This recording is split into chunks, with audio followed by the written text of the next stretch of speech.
Hi எல்லோருக்கும் வணக்கம். இன்னைக்கு பேபிஸ்க்கு ஏற்ற மாதிரி 2 ஹெல்த்தியான ஸ்நாக் ரெசிபிஸ் தான் உங்களோட ஷேர் பண்ணிக்க போறேன். அண்ட் இது ரெண்டுத்துலையுமே ஓட்ஸ் வச்சு தான் செய்ய போறோம். ஓட்ஸுக்கு பதிலாக கோதுமை மாவு இல்லைனா ராகி மாவு வச்சு கூட நம்ம ரெடி பண்ணிக்கலாம். ஓட்ஸில் ஃபைபர், புரோட்டீன், ஜிங்க், ஆன்டி ஆக்சிடென்ட்ஸ்லாம் இருக்கு. இந்த 2 ஸ்நாக்குமே பேபிஸோட வெயிட் கெயினுக்கு ரொம்பவே யூஸ்ஃபுல்லாக இருக்கும். ஃபர்ஸ்ட் ரெசிபி ஓட்ஸில் பச்சை பட்டாணி, வெஜிடபிள்ஸ் எல்லாம் ஆட் பண்ணி செய்கிற ஒரு ஹெல்த்தியான கட்லெட். 1/4 கப் அளவுக்கு பச்சை பட்டாணியை வாஷ் பண்ணிட்டு ஒரு 6 மணி நேரம் ஊற வச்சிருக்கேன். இப்போ இதோட ஒரு மீடியம் சைஸ் உருளைக்கிழங்கு தேவையான அளவுக்கு தண்ணி சேர்த்து நல்லா வேக வச்சு எடுத்துக்கலாம்.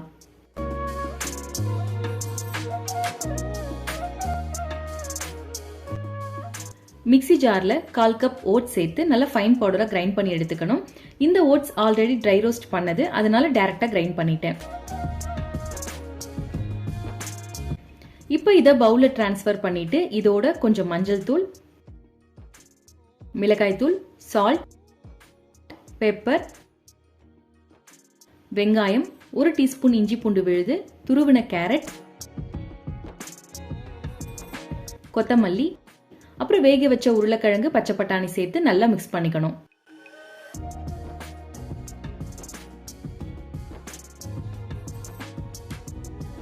பச்சை பட்டாணி, உருளைக்கிழங்குலாம் நல்லா மேஷ் பண்ணி மசாலாவோட நல்லா மிக்ஸ் பண்ணியாச்சு.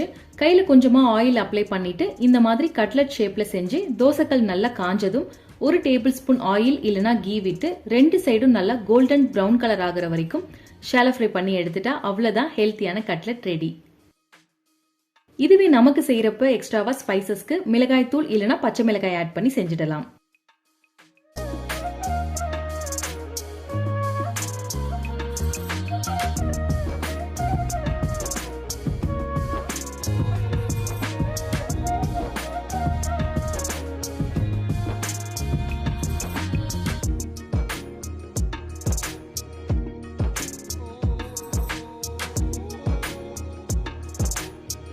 செகண்ட் ரெசிபி ஓட்ஸ்ல முட்டை சேர்த்து ஒரு ஹெல்த்தியான பேன்கேக் செய்ய போறோம். இது செய்யறது ரொம்பவே சிம்பிள் தான்.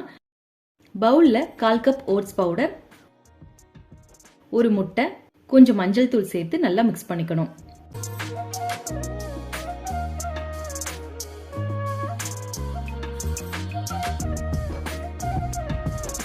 இப்போ இதை ஒரு 5 மினிட்ஸ்க்கு மூடி வச்சிடலாம். இப்போ இதுல வெங்காயம், துருவின கேரட், கொத்தமல்லி, சால்ட், கொஞ்சமா பெப்பர், 2 டேபிள் ஸ்பூன் அளவுக்கு தண்ணி சேர்த்து நல்லா மிக்ஸ் பண்ணிக்கணும்.